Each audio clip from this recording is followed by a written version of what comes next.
अस्सलाम वालेकुम प्यारे बच्चों, ब्रिज कोर्स के तीसरे दिन आप तमाम का इस्तकबाल है। तीसरे दिन हमें देखना है सलाहियत, तसव्वुरात, तवज्जो से सुनना। बच्चों यहाँ पर एक नज़्म पढ़ी जाएंगी, उसे तवज्जो से आपको सुनना है। आओ मालूम करें आसान और पसंदीदा नज़्म, गौर से सुनना। आपके सामने एक नज़्म पेश की जा रही है, उसे गौर से सुनिए। कौन है मालिक, कौन है आका, कौन है हाकिम, कौन है राजा।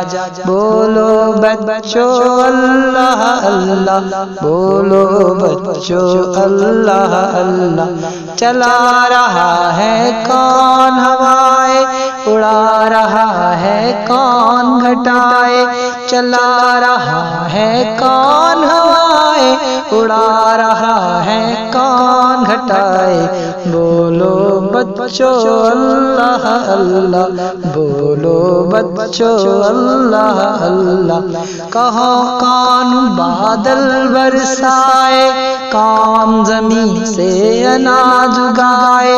कहो कौन बादल बरसाए, कौन जमीन से अनाज उगाए।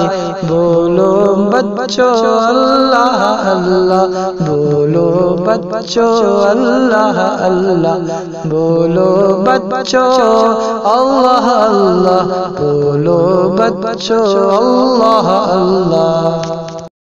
आओ अहलियत पैदा करें, नज़्म से मुताल्लिक़ सवालात के जवाब ज़बानी दो। आपको इन सवालात के ज़बानी जवाब देने हैं। देखिए, पहला सवाल है हमारा मालिक कौन है। दूसरा सवाल है हमें किसने पैदा किया। इन दोनों का जवाब एक ही है, आपको देना है। नीचे देखिए, आओ मश्क करें, इस नज़्म को तरन्नुम से सुनाओ। आपको ये नज़्म तरन्नुम से सुनानी है। आओ तख़य्युलाती बने, चैलेंज है। आपने दूसरी जमात ने जो नज़्म पढ़ी थी, कोई एक नज़्म तरन्नुम के साथ सुनाओ। ठीक है, आपको जो भी नज़्म याद है पिछली जमात की या दूसरी जमात की, आपको उसे तरन्नुम के साथ सुनाना है। फिर मिलेंगे अगली वीडियो के साथ, तब तक के लिए अल्लाह हाफ़िज़, अस्सलाम वालेकुम।